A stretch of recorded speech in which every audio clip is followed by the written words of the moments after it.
Liberty Nation with Tim Donner. So the special counsel aimed directly at the heart of President Trump for 2 years wound up firing blanks, failing to even establish a conspiracy with Russia, not to mention Trump masterminding one, a conspiracy which was proclaimed as a certainty by the left and their handmaidens in the elite media for months on end.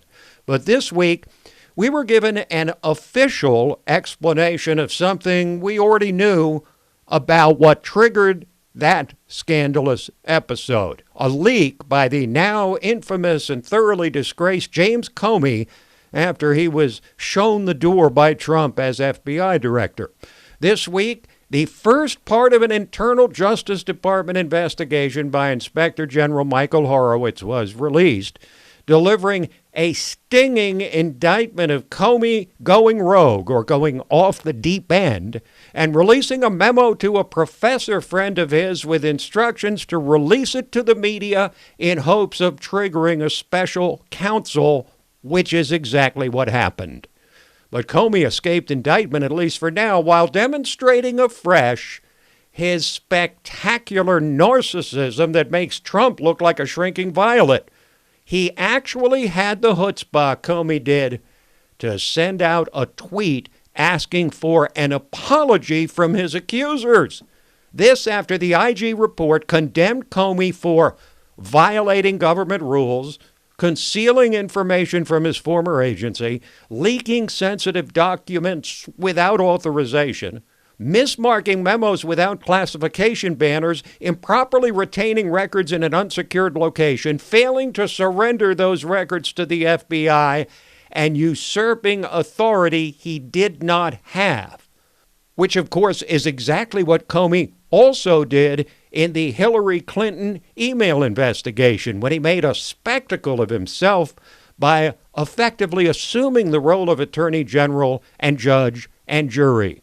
Here's the language from the IG report. Quote, Comey's characterization of the memos as personal records finds no support in the law and is wholly incompatible with the plain language of the statutes, regulations, and policies defining federal records and the terms of Comey's FBI employment agreements, unquote. Now, all the evidence you need of Comey's intent to destroy the Trump presidency came when he sat down with George Stephanopoulos of ABC News after all of this and said he never even told President Trump about the fact that the dirt on him which triggered the Mueller investigation, including the story of urinating on a bed in Moscow that President Obama had once slept in, was bankrolled by the Hillary Clinton campaign. Did you tell him that the Steele dossier had been financed by his political opponents? No, I didn't even think I used the term Steele dossier. I just talked about additional material. But did he have a right to know that? That had been financed by his political opponents?